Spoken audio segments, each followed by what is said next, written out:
So hi, I've been struggling to create content for a while, and I've been wondering where is all of this struggle coming out from. And it basically dawned on me that this whole idea of content and creating content is heavily, should I say, misunderstood by majority of people. And I'm ready to take a risk, and the risk is this: of all of the people that give advice on how to create content or how to basically document your mind on the internet, I've come to a realization that creating content has nothing to do with a personal brand. Because if you zoom out of people who were the first people in any field, you get to realize that they did the things that they felt were right. Not that necessarily made sense, but you get the point. So for me, I have a lot of content ideas. My head keeps bursting on content ideas.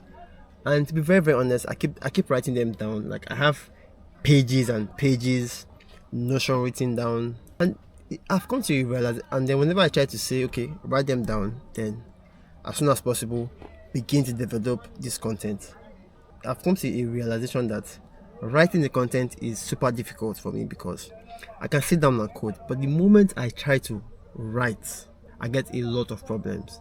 Even down to typing something from page to book, I find myself heavily drawn away. And maybe I'm exploring something of the idea of just vlogging basically. So when I mean vlogging is not showing you my meals, no, it's more about picking a particular point, sitting down and dissecting that point in front of the camera. That's an approach I want to try. I want to try this approach for give or take a couple of months. So at the same time, it's still me documenting my journey, my lessons, my wins. Just that this time around, it's going to be maybe 2 minutes, 3 minutes on just one point. Basically, that's supposed to be the idea of the regular Instagram reels or TikTok, right? And this is it. I should have an idea in my head. Pick up my phone, press record.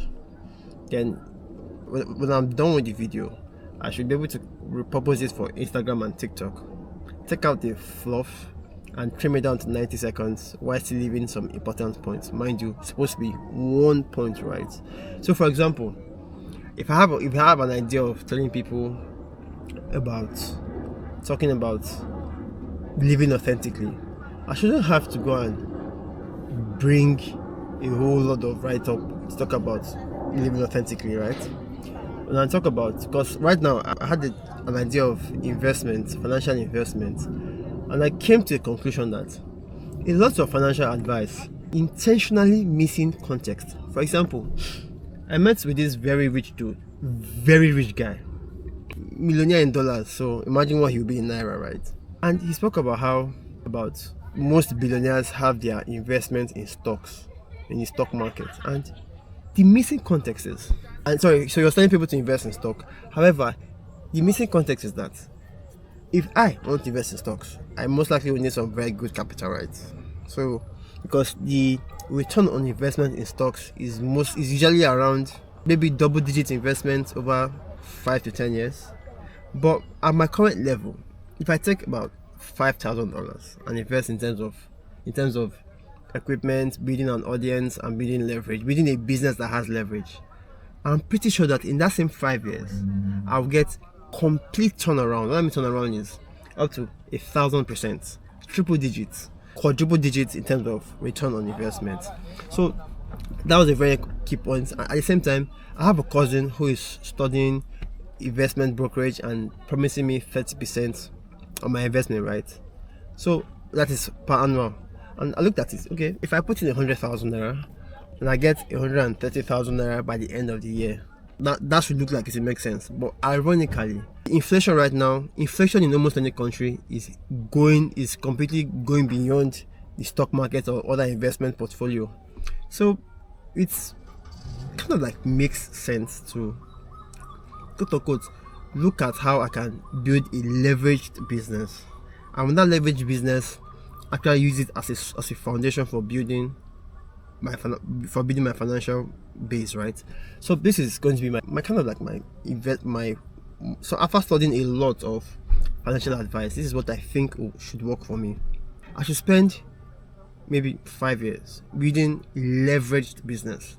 Then after the leveraged business, I should move next into investing in physical businesses, because I really love physical businesses, they have some form of legacy. For example, hotels, restaurants, clubs, service apartments, and unlike a lot of investment advice that are here in Nigeria, where they tell you to invest in real estate, a lot of the time they are still missing context. So, for example, I have a friend who is telling me to invest in real estate, and he's telling me, oh, how somebody invested 700,000 naira and got 2 million naira in 3 years. That's 3 years. But was the value of 700? Was the value? I mean, regarding inflation, the same thing. What that means is, what you could get for 700,000. The question is, could you get that same item for 2 million naira? The high chance is really, really low, because within those 3 years, we have literally seen the dollar outpace. The dollar has basically outpaced the land. What that means is, if you have held the physical dollar in Nigeria for about 5 years, 6 years, it will outpace most land investments. And one two is, if I was going to invest in land, I'm going to invest in land where I know that I can predict that in 2 years there will be massive development. And for them to be massive development, there has to be a lot of active government involvement. That is things like building some infrastructure, companies building some, maybe for example, building Dangote's refinery and everything. That was a very good one. So that means is that the potential for the money increasing was very good, was very high. So I've just basically laid out something for today. My goal is to keep creating more of this and keep putting out more of this. So thank you very much for tuning in. Talk to you soon, and bye for now.